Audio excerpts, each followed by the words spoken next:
কি দেখলে বুঝবো আমাদের রব খুশি হয়েছেন? সুবহানাল্লাহ। রব বলে যে আমি যখন খুশি হই তখন ঘরে মেহমান পাঠাই। আপনার ঘরে যখনই মেহমান আসবে, বিন বুলাইয়া মেহমান, বিনা টাইমে মেহমান, বুঝবেন আপনার রব আপনার কল্যাণ চাচ্ছেন, রহমত করছেন আপনার ঘরে রিজিকে বরকত দেওয়ার জন্য। দ্বিতীয় নাম্বার, রব বলে যে আমি যখন খুশি হই, যার উপর খুশি হই, যে টাইমটাতে খুশি হই, সেই ঘরে সেই পরিবারে আমি কন্যা সন্তান পাঠাই।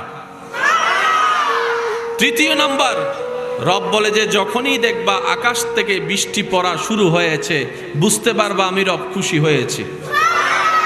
কয়টা নিদর্শন? একটু আওয়াজ দিতে হবে। কয়টা নিদর্শন? একটা হলো ঘরে মেহমান আসলে রব খুশি, আরেকটা হচ্ছে ঘরে কন্যা সন্তানের জন্ম হলে রব খুশি, আরেকটা হচ্ছে আকাশ থেকে বৃষ্টি নাজিল হলে রব খুশি। বড় চমৎকার বিষয় কি জানেন? রব খুশি হলে যে তিনটা কাজ করে দেখান আমরা বান্দারা, সেই তিন কাজে হঠাৎ যদি মেহমান চলে আসে আমাদের মুখে থাকে আয় বেড়ার টাইম ন বসছে না। আল্লাহ খুশি, বান্দা নারাজ। কারো ঘরে যদি কন্যা সন্তান হয়, অনেক মানুষের মুখের মধ্যে আর লাগাম দেওয়া যায় না, বারবার বলতে থাকে যে এই ফেটের মধ্যে মনে হয় ছেলে হবে না, সব মেয়ে হবে, মেয়ে হবে, হাজার রকমের কথা। কথা বলেন ঠিক কিনা? আরেকটা হলো বৃষ্টি, সব রেডি হয়ে বের হওয়ার জন্য প্রস্তুতি নিলেন, এমন সময় আচম্বিক বৃষ্টি। আপনার আমার আকাশের দিকে তাকায় একটা কথা বলি, আয় বেড়ার টাইম না ফাদে। কথা বলেন ঠিক কিনা? তাহলে আজকে থেকে অন্তত এই তিনটা বিষয়ে আমরা আলহামদুলিল্লাহ বলে খুশি থাকার চেষ্টা করব। সবাই বলি ইনশাআল্লাহ। কারো যদি দেখেন যে ঘরে মেহমান এসেছে, প্রথম কথা বাজার থাক না থাক, আপনি প্রথমেই বলবেন আলহামদুলিল্লাহ।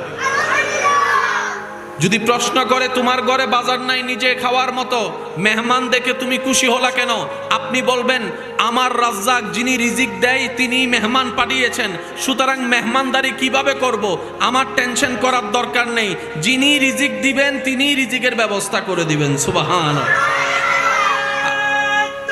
আল্লাহু আকবার।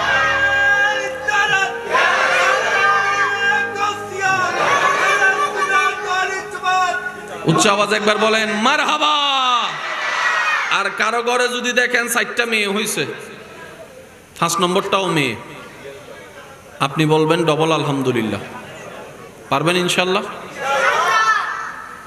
কয়বার আলহামদুলিল্লাহ? ডবল বলেন কয়বার? আমার মাইকের আওয়াজ শুনছেন এমন কোন দাদা দাদি নানা নানি যদি থাকেন, চাচা চাচি মামা মামি যদি থাকেন, কখনো কারো কন্যা সন্তান হওয়াতে মুখ বার করেছেন, আওয়াজ করার দরকার নাই, মনে মনে তওবা করে ফেলেন, আল্লাহ ছেলে হওয়াও তোমার ইচ্ছা, মেয়ে হওয়াও তোমার ইচ্ছা। কারণ মা চাইলে কন্যাকে ছেলে বানাইতে পারে না, ছেলেকে মেয়ে বানাইতে পারে না। আল্লাহ আমি না বুঝে তোমার ইচ্ছার উপরে কথা বলতে গিয়ে আমি বেয়াদবি করে ফেলেছি, আল্লাহ আমি ভুল করেছি, আমাকে মাফ করে দাও। দয়াময় আল্লাহ আপনাকে মাফ করে দিবেন। সুবহান। আপনি যখন যে কোনো বিপদ মুসিবতে শুধু এতটুক স্থির হয়ে বলতে পারবেন আমার আল্লাহ আছে, যা করার করবে, যা হবে দেখা যাবে, আল্লাহ ভরসা। এতটুক বলার সাথে সাথে বান্দার সেই জিম্মেদারি আল্লাহ নিজে নিয়ে নেয়। আচ্ছা, আপনাদের এলাকায় আমি তো জানি না, কাউকে চিনি না, তবে আমি বলছি মিলাই দেখেন, এই এলাকায় বাইয়ে বাইয়ে মামলা আছে, চাচা ভাতিজা যেটা, এই মামলা যারা করেছেন, মামলা যারা দিয়েছেন, মামলা নিয়ে যারা দৌড়াইছেন, জোতার তলা ক্ষয় হওয়া ছাড়া কি পাইছেন? আমি চিনি না কাউকে, তবে আমি বলছি মিলাই দেখেন, টাকা নষ্ট হওয়া ছাড়া কি পাইছেন?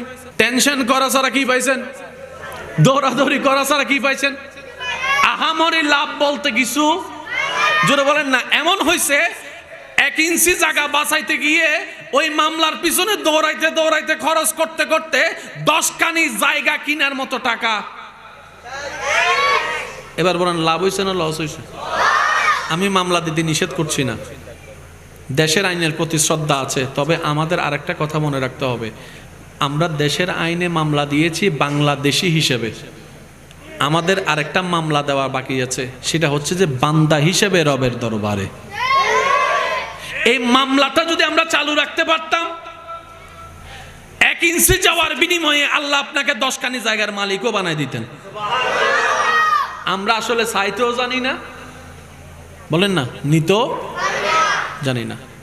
পৃথিবীতে যতগুলো ব্যাংক আছে যেখানে আপনি দিবেন না কেন, কখনো আপনাকে 1 টাকার বিনিময়ে 10 টাকা দিবে, কিন্তু আল্লাহর একটা অ্যাকাউন্ট আছে, যে অ্যাকাউন্টে যদি আপনি একটা অ্যাকাউন্ট করতে পারেন, প্রত্যেক 1 টাকায় আপনাকে 10 টাকা করে সর্বনিম্ন দেওয়া হবে। অর্থাৎ আপনি 1 টাকা দিয়েছেন তো, সর্বনিম্ন 10, 10-এর নিচে যাবে না, 10 দিবে। এবার 10-এর উপরে রবের যা মন চায় তা দিবে। 10ও দিতে পারে, 100ও দিতে পারে, 700ও দিতে পারে, 1-এর বিনিময়ে 7,000ও দিতে পারে, 1-এর বিনিময়ে 7 লাখও দিতে পারে, 1-এর বিনিময়ে রব চাইলে 7 কোটিও দিতে পারে। উপরের কোনো লিমিট, কিন্তু নিচেরটা 9 দিবে না কখনো, আপনাকে 8 দিবে না। মানজা বিল হাসানাতে ফালাহু আশরু আমসালিহা, এটা রবের ওয়াদা। তো বিজনেসটা আমরা করতে জানি নাই, আমরা হইলাম চালাকের ভাবে গাদা। আমি আমার কথা বলছি, আমরা চালাকের রূপে, আমার মতো গাদা যারা আছেন আওয়াজ দিয়ে বলেন, আমরা চালাকের রূপে ভাবনিছি আমাদের মতো বুদ্ধিমান আর কেউ। কিন্তু দিন শেষে হিসাব টেনে দেখলাম আমাদের মধ্যে আমাদের মতো লসে আর কেউ। কিন্তু যারা রবের বান্দা তারা দুনিয়াতেও লাভবান, তারা আখিরাতেও লাভবান হয়ে যায়। বলেন না সুবহানাল্লাহ, আরো জোরে বলেন সুবহানাল্লাহ। হযরত আলী রাদিয়াল্লাহু তাআলা আনহু মা ফাতেমার অনুরোধে, ঘরে বাজার নাই, একটা কাপড় বিক্রি করতে গেলেন বাজারে বিক্রি করার পরে সেই কাপড়ের টাকাটা যখন নিয়ে আসছেন, কে? হযরত আলী রাদিয়াল্লাহু তাআলা। 6 টাকা, 10 টাকা। আসার সময় একজন ওনাকে বললেন, হুজুর আমিও উপবাস, আমার বউ উপবাস, আমার সন্তান উপবাস, সাথে সাথে ওনার নিজের ঘরে কিন্তু বাজার নাই। হযরত আলী রাদিয়াল্লাহু তাআলা একজন জিজ্ঞেস করলেন, হুজুর আপনি সব দিয়ে দিয়েছেন? আমি আল্লাহর সাথে লেনদেন করেছি। একটু বুঝবেন, আল্লাহর ওয়াস্তে কথাগুলো একটু মনের কান দিয়ে শুনবেন, কারণ বাঁচবো আর কয়দিন ভাই, জীবনের অর্ধেক বয়স তো শেষ। একটু চলেন নাই, 2টা দিন একটু কাজে লাগাই, চাইলেই পারবো, একদম কঠিন কিছু না। তো হযরত আলী রাদিয়াল্লাহু তাআলা আমাকে জিজ্ঞেস করছেন, হুজুর আপনার ঘরে তো বাজার নাই। বলে যে আমি রবের সাথে ব্যবসা করেছি। কিভাবে? তখন মওলা আলী শেরে খুদা বলছেন, আপনি কি পড়েন নাই মানজা বিল হাসানাতে ফালাহু আশরু আমসালিহা?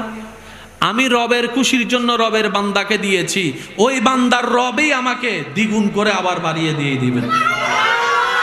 এটার নামই ঈমান। রব যদি চায় পাথরের ভিতর থেকেও ফুল ফুটাইতে পারে। রব যদি চায় পাথরের ভিতর থেকেও উটের বাচ্চা বের করতে পারে। আর রব যদি না চায় মায়ের পেট থেকেও বাচ্চা বের করার ক্ষমতা কারো। ওই রব আছে তো, ওই রব দেখে তো, ওই রব শুনে তো। তা আমাদের টেনশন কি? মনে রাখবেন একটা কথা, টেনশন যদি আপনার বেশি হয় আপনি বুঝে নেবেন আপনার ভিতর থেকে রবের উপর তাওয়াক্কুল কমে যাচ্ছে। আপনার যদি টেনশন বেশি হয় আপনি বুঝে নেবেন রবের সাথে আপনার হৃদ্যতার কানেকশন কমে যাচ্ছে। কারণ রবের সাথে যার হৃদ্যতার, ভালোবাসার, মহাব্বতের, বর্ষার কানেকশন যত মজবুত থাকে, সে এর মধ্যে পড়েও মুস্কি হাসতে পারে। মনে রাখবেন পৃথিবীর একটা সিস্টেম, এটা আপনার বোতল, এটা অন্যের বোতল। আপনি যদি এখান থেকে এখানে ঢালেন, সচক্ষে দেখবেন ওনারটা ভরছে, বাড়ছে, আপনারটা কমছে। এটা হচ্ছে দুনিয়ার চশমা। আপনি যদি রবের চশমা দিয়ে একটু দেখেন, রবের রহমতের চশমা দিয়ে দেখবেন আপনারটাই বড়তেছে। শুধু এটা না, আপনার এই এতটুক বোতলটা দেখা যাবে এতক্ষণ পরে এত বড় বোতল হয়ে গেছে। একটা বিজনেস আজকে থেকে করার চেষ্টা করেন, সেটা হচ্ছে রবের সাথে বিজনেস। পারবেন ইনশাল্লাহ? রবের দুনিয়াতে আপনি যে কোনো বিজনেস যদি একদম প্রথমে হাত দেন, 1 লাখের নিচে আপনি নামতেই পারবেন না।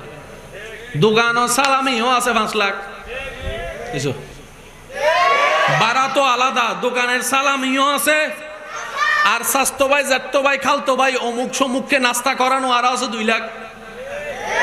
দোকান সাজাইতে গেলে 5 লাখ, টোটাল 20 লাখ। আবগি 20 লাখ, এই 20 লাখ তুলতে 3 বছর চলে যাচ্ছে হালাল ভাবে ব্যবসা করতে। সেজন্য অনেকে কি করে 2 নম্বরই করে, 2 নম্বরই ঘর।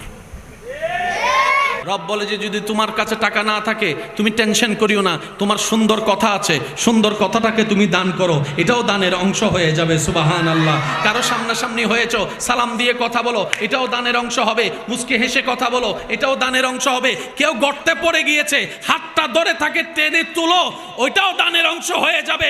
কেউ বিপদে পড়ে মন ভেঙে গিয়েছে, তার পাশে দাঁড়িয়ে মাথায় একটু হাত বুলাই দাও, এটাও দানের অংশ হয়ে যাবে। দান মানে সবসময় টাকা হয়। বিজনেস করতে জানি না, ব্যর্থতা তো আমাদের। কথা বলেন না ভাইয়া, বিজনেস করতে জানি না, ব্যর্থতা আমাদের। আচ্ছা, আপনার ঘরে যদি 10 কেজি চাউল থাকে, মেহমান এসে যদি 5 জনে খায়, আপনার পরিবারের সবাই, 10 কেজি চাউল কি কমবে না বাড়বে? একটু জোরে বলি। কিন্তু মেহমান এসে খেলে বাড়বে। কেমনে বাড়বে আপনি বুঝতে পারবেন না। কেমনে বাড়বে সেটা বান্দা বুঝতে পারে। কেউ যদি আপনাকে কোনো কিছু আমানত দেয়, এটা একটু মনে রাখবেন, 3 বাসে দিছে, এই 3 বাসে ফেরত দেওয়ার নাম আমানতদারি। একটু জোরে বলেন না। তো এখন তো বর্তমানে বিশ্বাসের অভাব বেশি, অবিশ্বাসীর সুযোগ বেশি, কারণ আপনাকে